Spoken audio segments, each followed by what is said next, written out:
When you hear someone mention God, sweet tea, and the SEC, you know they're talking about the American South.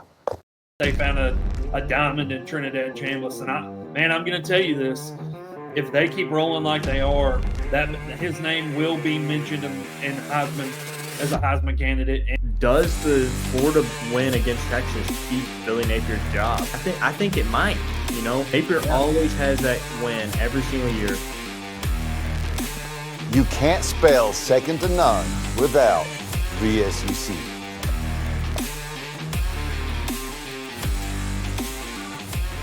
Hey, what's up, everybody? Welcome to the first episode of the American South podcast. I'm here with co-host Colin Johnson. Colin, how are you doing today, man? Pretty good, Tyler. How are you? Good. So, guys, we are obviously Razorback fans, but we love SEC sports, whether it's football, baseball, basketball. We're constantly talking about it. We're constantly following it. We love, obviously, living in the South. That's why we wanted to do something that talked about the South, because it's kind of a culture, man. SEC football and baseball and basketball, and just living in the South is like it's kind of all tied in together, and that's why we wanted to call this the American South. Yeah, you know, I think why we wanted to do this, like you said, was just loving the sports and the SEC, what that puts out every Saturday, and in basketball and baseball season, and how it all ties together. And you're right, it is a culture. Sports is a culture in the South, and it's basically what every single person talks about, especially here in Arkansas. And I think it'll be good and a fun time to do this podcast. Absolutely, man. So I guess to just hit it running here, let's look at the games last week. And I don't have these in any particular order. If I had to pick the game that I thought was the most surprising, and I know a lot of people are going to think the Florida-Texas game, but honestly, I thought A&M and Mississippi State was surprising because I didn't think that A&M was going to dominate Mississippi State like that.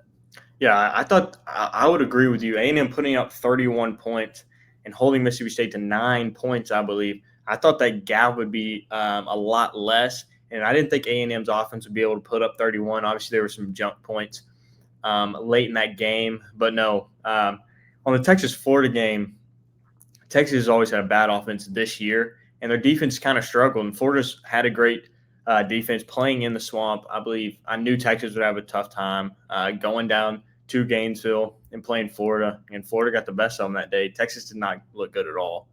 No, and I actually picked earlier in the week. I was talking with some buddies, and I thought we had this game on Inside the Hog Pen. By the way, real quick, shout out to Inside the Hog Pen. It's a podcast that they've allowed me to be a part of, Arkansas Razorback podcast. They're great. They're great guys over there. They record every Wednesday. So if you want to look further into Arkansas Razorback sports, please check out Inside the Hog Pen on Wednesday nights. But, man, I had a feeling Florida was going to win this football game. Their defense has been really good, like you talked about. And then Arch Manning has struggled. All you had to do was find a game plan to where DJ Lagway would have some success, and then let the swamp do what the swamp does, man, at night. So what a crazy game there. But let's move forward. Vanderbilt and Bama, what did you think about that game? Yeah, you know, ever since the first game or after the first week, Alabama has really surprised me. I watched that first game, Alabama and Florida State. Ty Simpson looked absolutely terrible. He had 5 throws that were just dying ducks on a 5-and-outs. And I got really concerned for Alabama, but they've turned it around. Kalen DeBoer has made that Alabama team look fearless, and I believe they're ranked top 10 now, if I believe. And so I think they've really turned it around. And Vanderbilt, a lot of emotions going into that game with Alabama losing in Nashville last year. But I think Alabama defense did a good job shutting Diego Pavia down and holding him to only 14 points the entire game.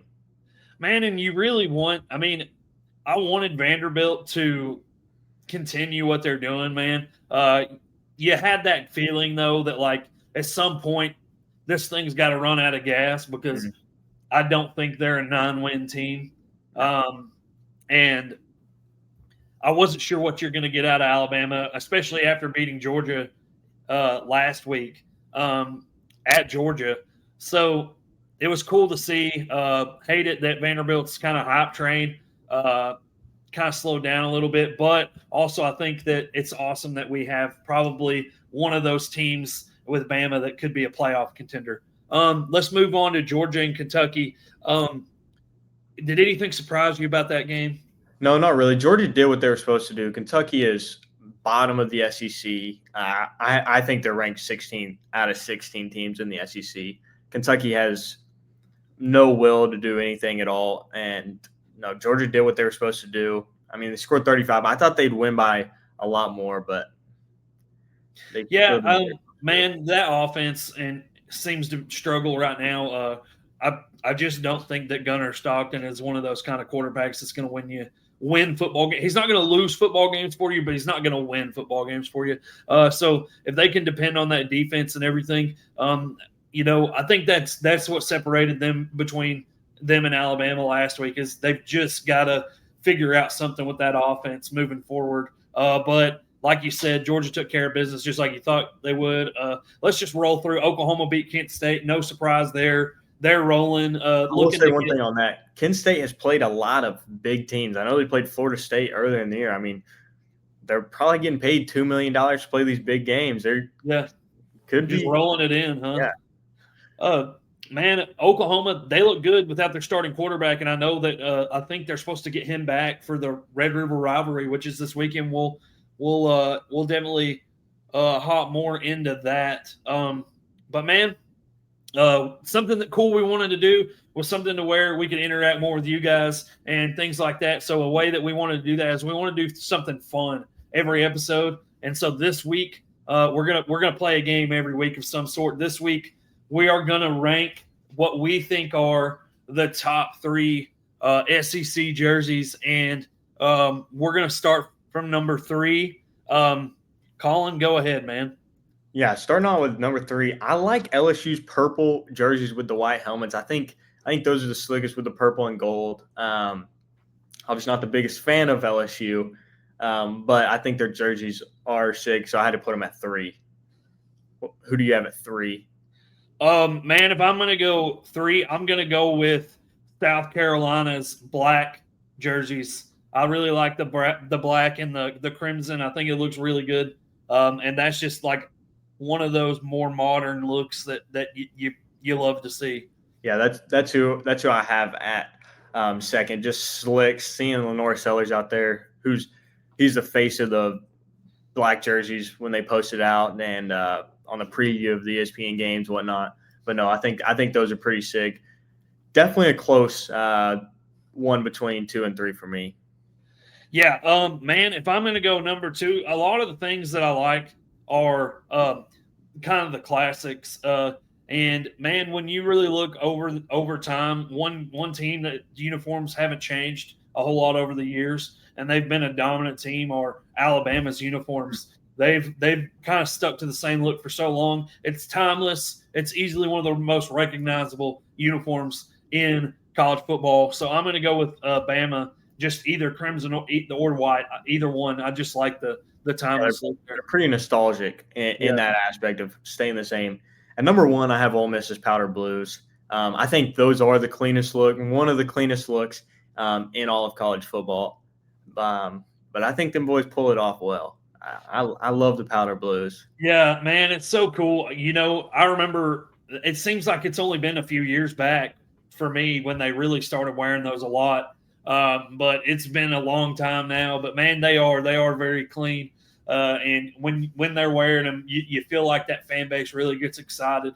So that's definitely a clean look, a great pick for number 1. My number 1, man, you kind of stole it early, but I just love the purple and gold combination for LSU. Obviously, being a Razorback fan, it hurts my heart to say that, but man, but the white, I like the all white combo that they have. And that purple and gold on that white really pops. Yeah, their colorway with the white, purple, and gold, it's no match for any team. Altogether, their colors are one of the best. Yeah.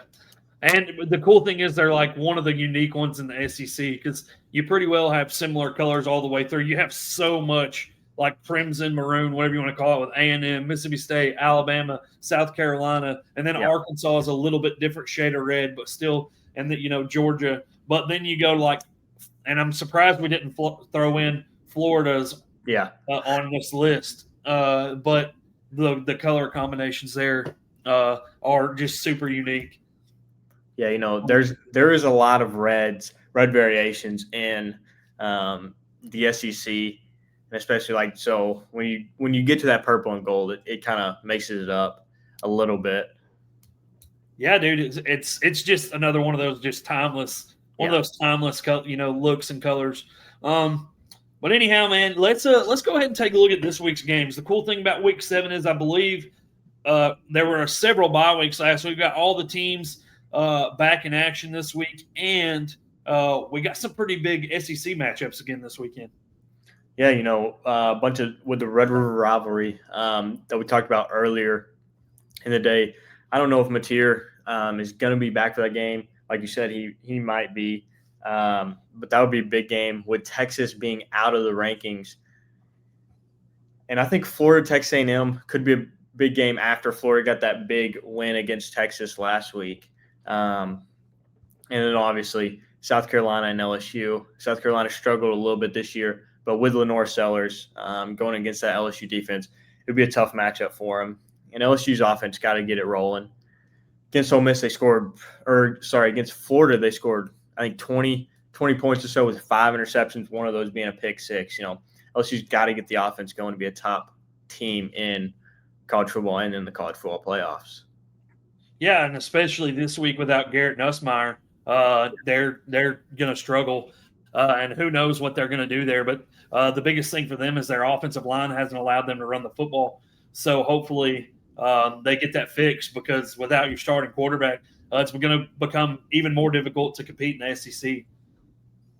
Yeah, and another underrated matchup is Alabama-Missouri this week. Missouri, they're undefeated, I believe, going into this week. And I don't know, Alabama might get the win there.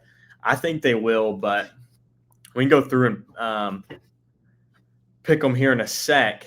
And then Arkansas and Tennessee. Arkansas obviously firing their coach and having Bobby Petrino's first game at Knoxville. At Knoxville. And so we'll see what the Razorbacks do.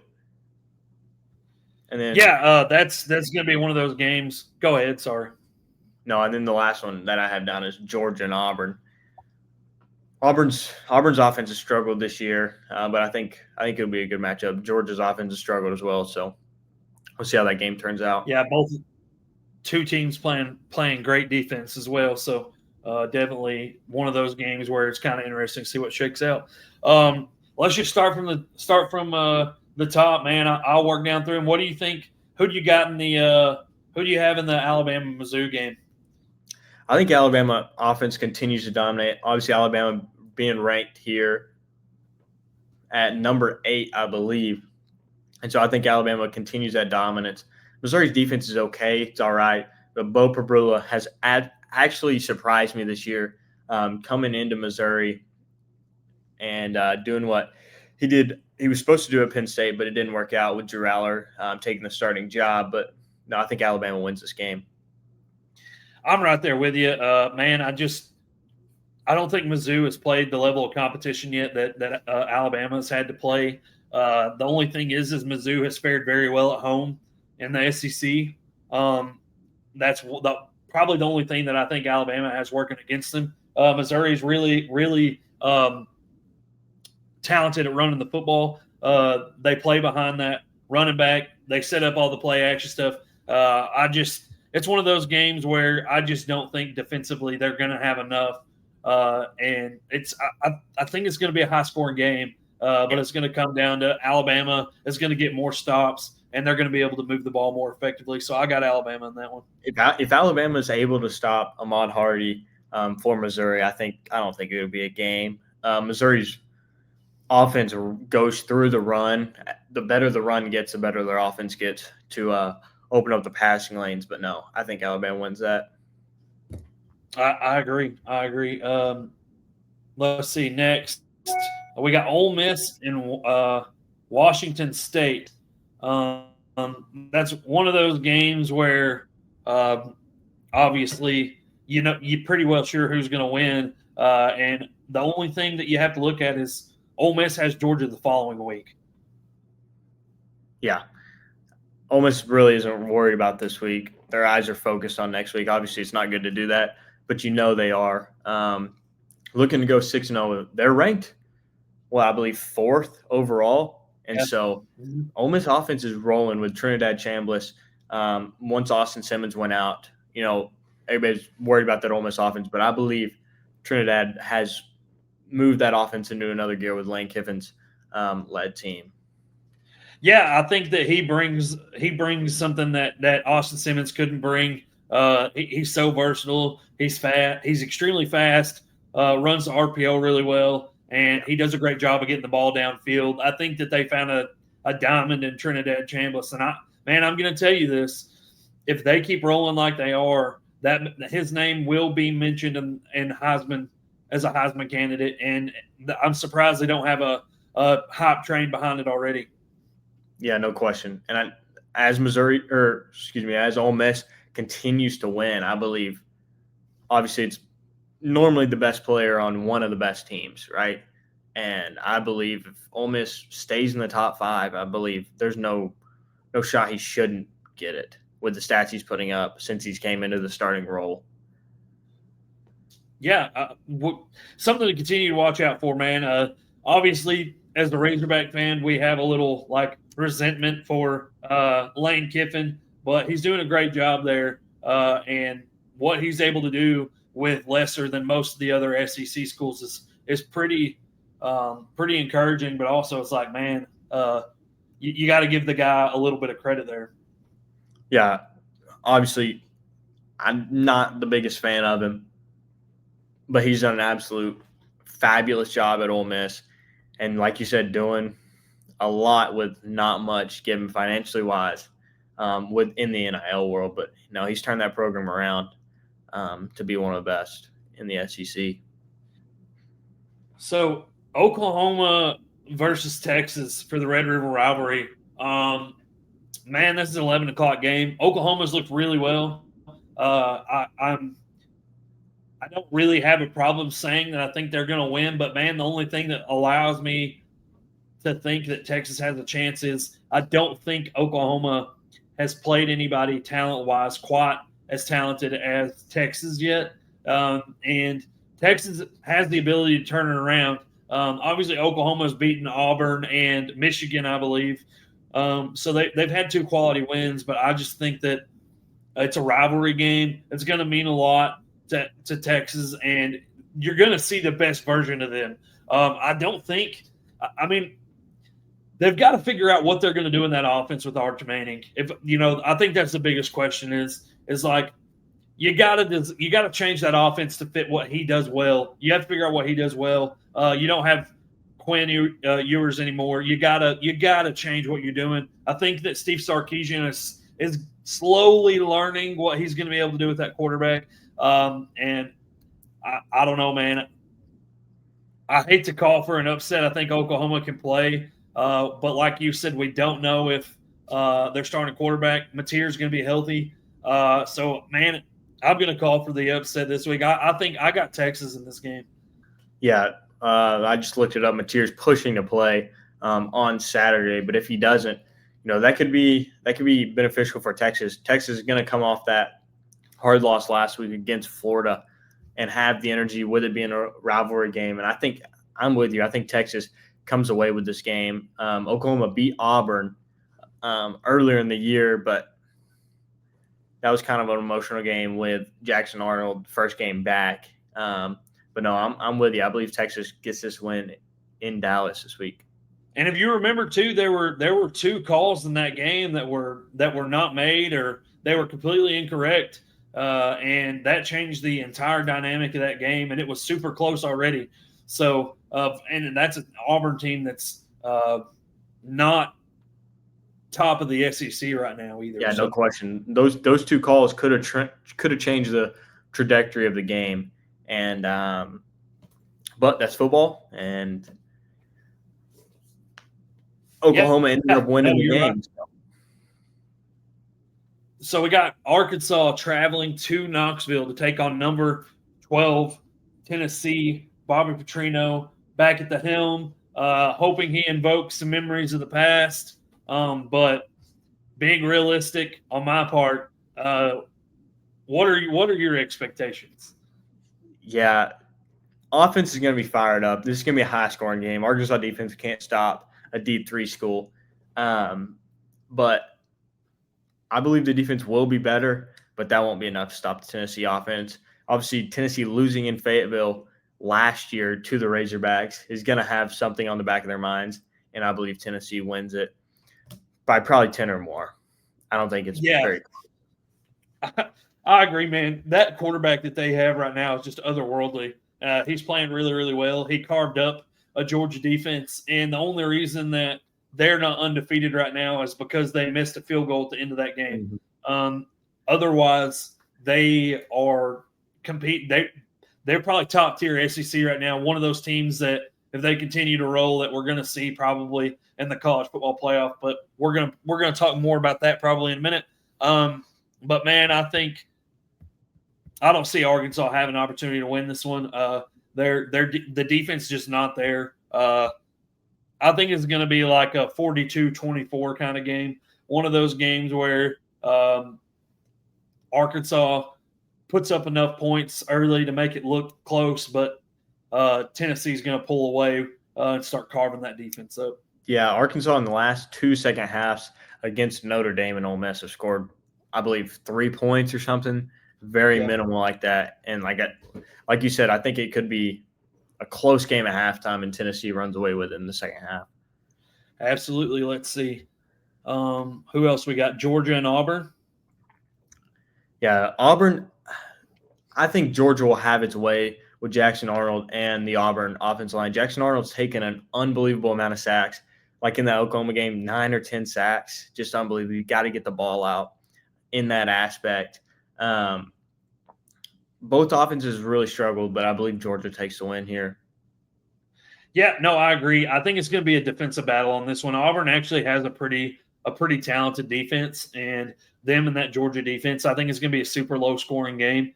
I mean, like 17-10 low score. It's going to be a battle. It's going to be one of those games that you want to watch because it's going to be a lot of field position battles and potentially more field goals than that. It could be like one of those like 16-9 kind of games where you see one team find the end zone one time. But I think Georgia is going to just have a little more juice on offense, and they're going to be able to get it done there. I look at their quarterbacks, and I just have more faith in Stockton than I do Jackson Arnold, and I don't have much faith in either of them. Yeah.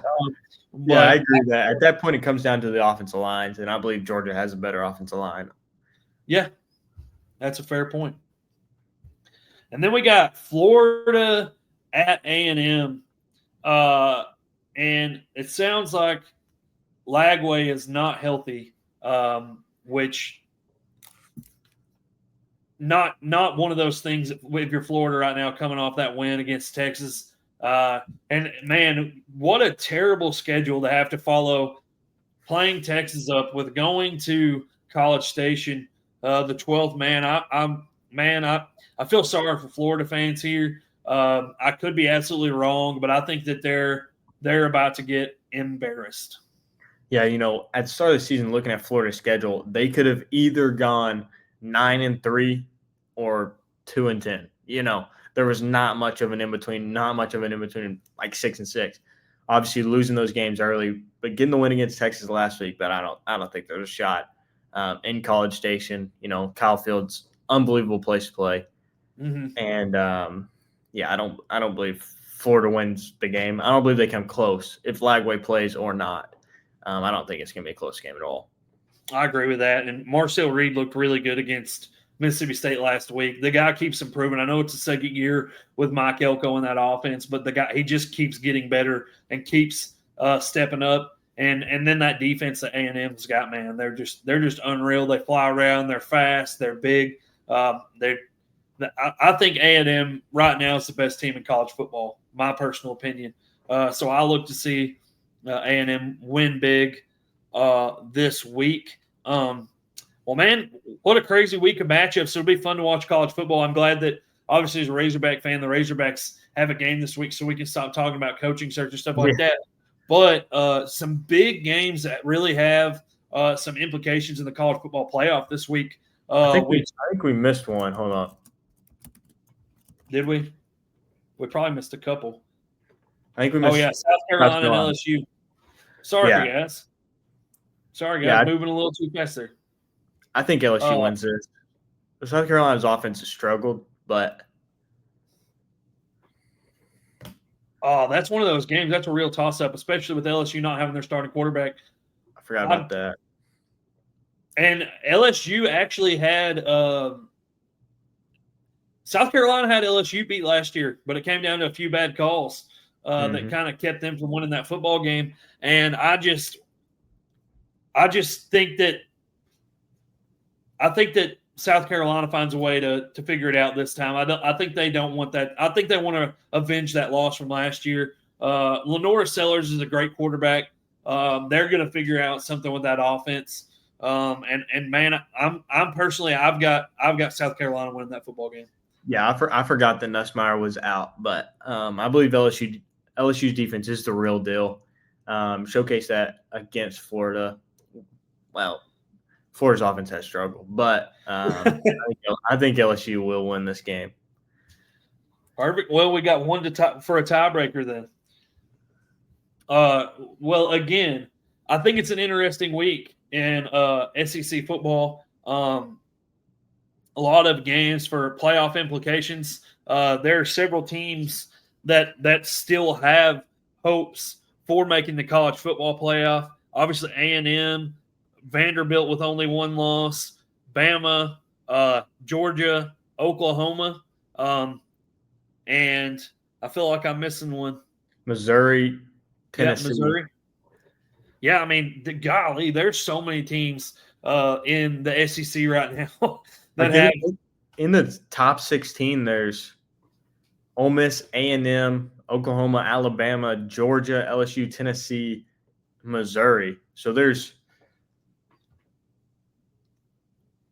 8 teams in the top 16 in the SEC, and there's just a couple just short of it.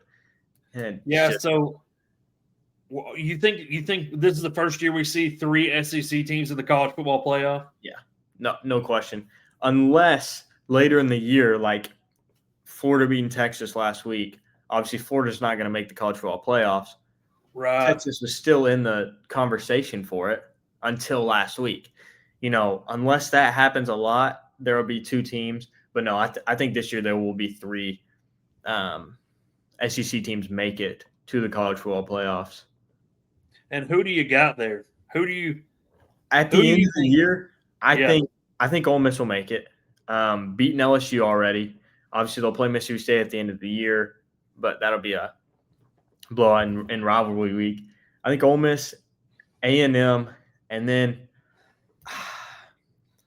coming into the year, I thought LSU would win the SEC, but their offense has just struggled. I think Alabama gets in after they've turned it around after the Florida State game. That Florida State loss is looking worse, but I don't know. I think if I had to pick 3 teams, I think those are it.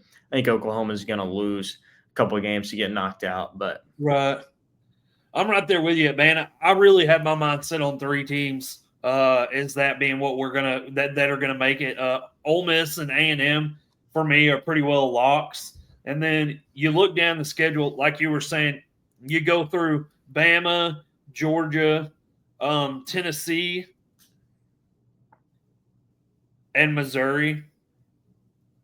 I don't think Vanderbilt's going to survive that. I don't think LSU is going to have enough gas without Nussmeier. So I'm looking down through there, and really the 3 teams that it comes down to are Alabama, Georgia, and Tennessee.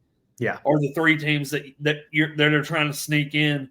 Missouri's always in that talk, but I never see them as a top tier team. Watching them play a couple games this year, I just don't see it. Right. you've got Alabama, who's already beat Georgia, Georgia, who's already beat Tennessee, and I think Alabama and Tennessee play later in the year, if I'm not Yeah, I mistaken. think they play next week. Do they not? Get back to me on that. I believe they do. But, man, I don't know. They play next Saturday. I have a gut feeling, man. This is probably a hot take. I got Tennessee back in the playoff. I think that Tennessee and their head coach's name is slipping my mind right now. Josh Heupel. Josh Heupel, man, is a great coach. Tennessee's playing really good football. Defensively, they're very bad. They're awful. Always are, though. But, dude, they can just flat out score. And that quarterback, man, the craziness of that whole situation, their quarterback leaving to go to UCLA, UCLA's quarterback entering the portal, coming to Tennessee. Is that not right? Is that not what happened? I believe he transferred from Appalachian State to UCLA and then re-entered. Yeah, so the dude, I mean, and probably they already had conversations with him when he was in Appalachian State because that's like right next door. But, man, Aguilar, dude, he's a stud. And I think that they are going to be one of those teams that are going to be tough to beat just defensively. You know, it's there. You don't know what to expect. But, man, I got Tennessee squeaking in over Alabama. I do. Let me ask you this. If Tennessee beats Alabama next week with Georgia beating Tennessee and Alabama beating Georgia, at the end of the year, if those teams sort of have similar resumes, right? If you're in the college football playoff nomination group or whatever, the committee, yeah. How do you look at that? How would you look at that with each team losing to each other in that three? Right, because they'll all at that point have gone 1-1 if Alabama is able to beat Tennessee. Yeah. So what I think you got to look at is their overall strength of schedule. Their and the great thing is with them all being in the SEC, they should play some like opponents. So you should be able to look at some of the opponents that they played that are similar and see what the outcomes are. Because and I don't know what the criteria are, especially like you said when you come down to when they've all played head to head and they have beaten each other, you know, and that's probably, I think that's something that we were wanting to talk about today too, is like, that's the nature of the beast in the SEC is like, that's so hard because you look through these teams and like, obviously we're in week 7, but there haven't been a lot of SEC matchups yet. So the cream hasn't risen to the top. And now you look at that, like you said, 3 SEC teams could easily make the college football playoffs. But through that, you could have teams get 2 or 3 SEC losses and be out of the college football playoffs. That leaves one SEC team, 1 or 2, easily that could make the playoffs. Right, and like Florida Florida's still in a win from Texas last week. That can happen again. Florida can steal a win from any of these teams. Oklahoma can steal a win from some of those teams. Mississippi State can very well steal a win from some of those teams. Arkansas. Yeah, dude, I mean, who knows? That's the problem is you can't even discount them right now because you don't know what they're going to look like. You don't know if that defense is fired up or not. It's a completely different team. Not only Pittman getting fired, but also 3 defensive guys getting fired with the co-defensive coordinators and then defensive line coach. So they could be fired up where they could sit down and lose the next 7 games and go 2-10, Right. And here's the deal, dude. On that defense, you don't need them to do everything. You just need them to slow people down. I'm super surprised that they didn't go to that like 3 down lineman drop 8 approach that we did a couple years ago. 5 years ago. Yeah, why? I mean, you don't need it doesn't matter if you give up big plays. You just need to slow the offense down a little bit. You know what I'm saying? Like, give yourself a chance to win. With the Arkansas offense, all you technically need is 3 or 4 stops a game. Right.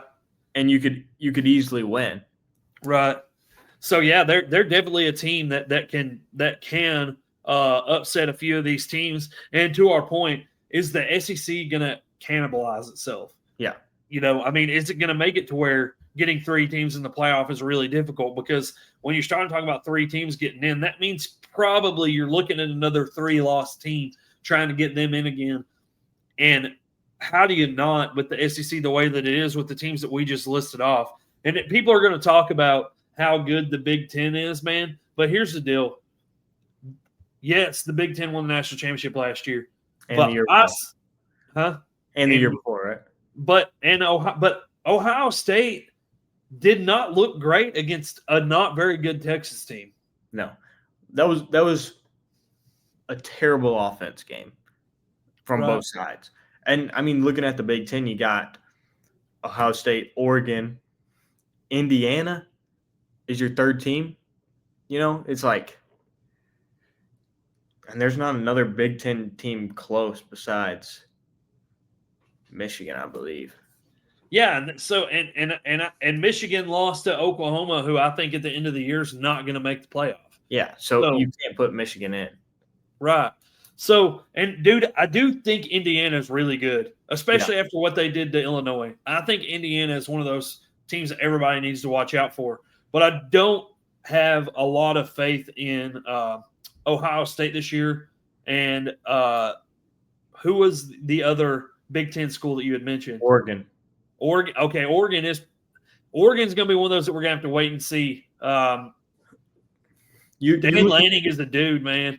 That dude is insane. Yeah. But you got to look at it. Oregon beat Penn State in the whiteout 2 weeks ago. Everybody's going crazy. Penn State loses to an 0-4 UCLA team who has Nico Yamaleve as their quarterback, and offenses looked about as good as a bag of chips. And Penn State loses, It's just that Oregon win has gone down tremendously. Not taken away from Oregon. Oregon could be top 3 team at the end of the year, but right. Well, and man, coaching matters. Who's to say that UCLA didn't have the talent they needed to be successful and just had a terrible coach? Yeah, they fired everybody. Yeah. So, what are the other headlines from the week? Billy Napier. Sticking on the name of coaches. Does the Florida win against Texas keep Billy Napier's job? I think it might. Napier always has that win every single year. Everybody's calling for his seat to be taken, and he always gets that win that keeps him there.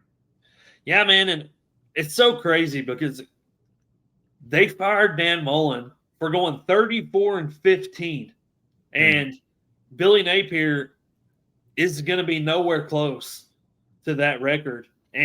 But I think Florida fans, because of how quickly they ran off Dan Mullen, are willing to be a little more patient because Napier, man, I just don't get it.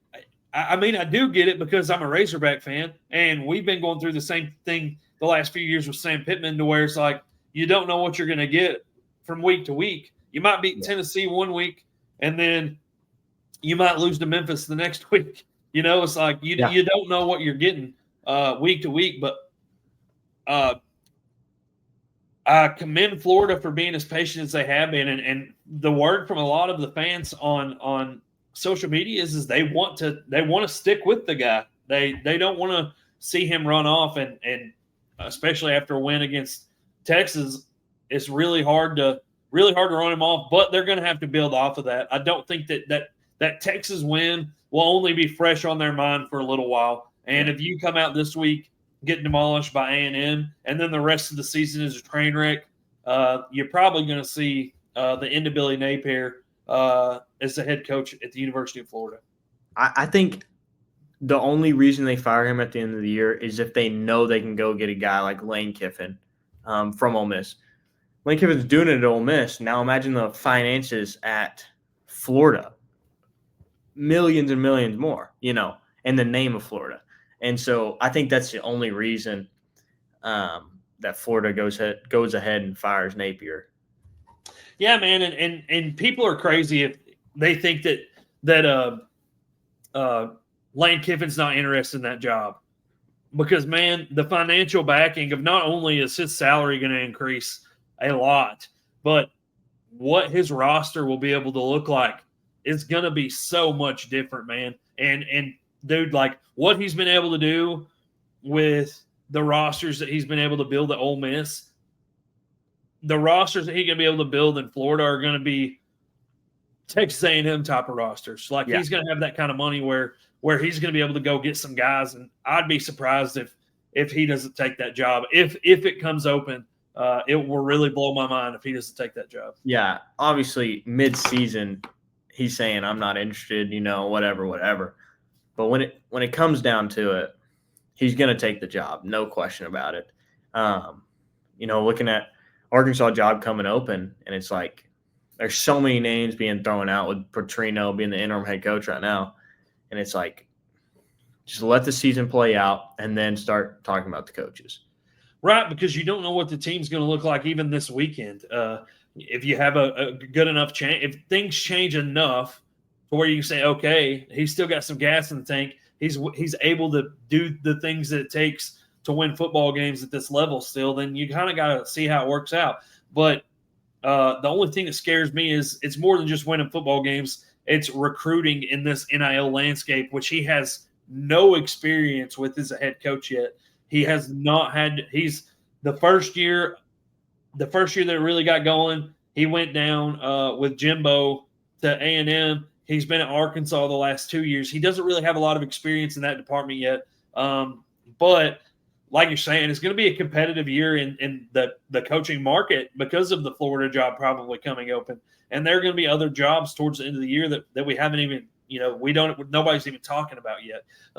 One of which I wouldn't be surprised if Penn State isn't kind of getting ready to move on from what they've been able to do money-wise financially to prepare that roster to win, and James Franklin's just not getting it done up there.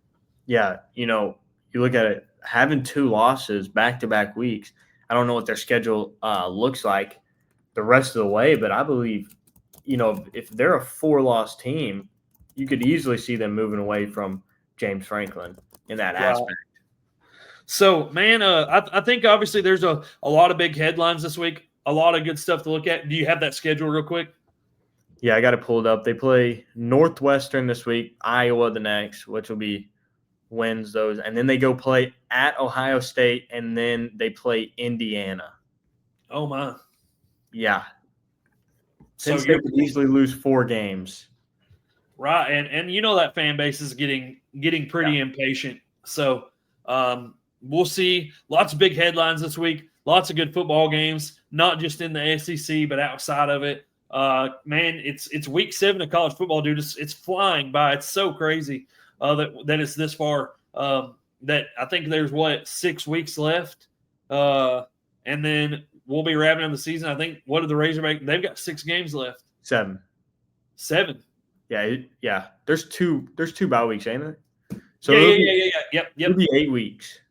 Man, that's crazy though. Like it's flying by. It's absolutely flying by. I remember I was waiting for August to get here just for the first kickoff, and it's going so fast, man. But I look forward to the rest of the year. I think this is the week where we start seeing everything shake out. Yeah. Any final thoughts, man, before we hop off here? Like you said, through the first 6 weeks, everything's just been so congested with teams and everything. But no, this week and the next 2 weeks, we'll start to shake out the whole standings in the SEC and in college football to make more picks on the college football playoffs. Yeah. So, guys, stay tuned in to that. Let's see how the college football playoff picture shakes out. Let's see how everything starts shaking out in the SEC. But for myself and Colin, we appreciate you guys tuning in. Thank you for tuning in the first episode of the American South Podcast and SEC Podcast. And we look forward to seeing you guys next week.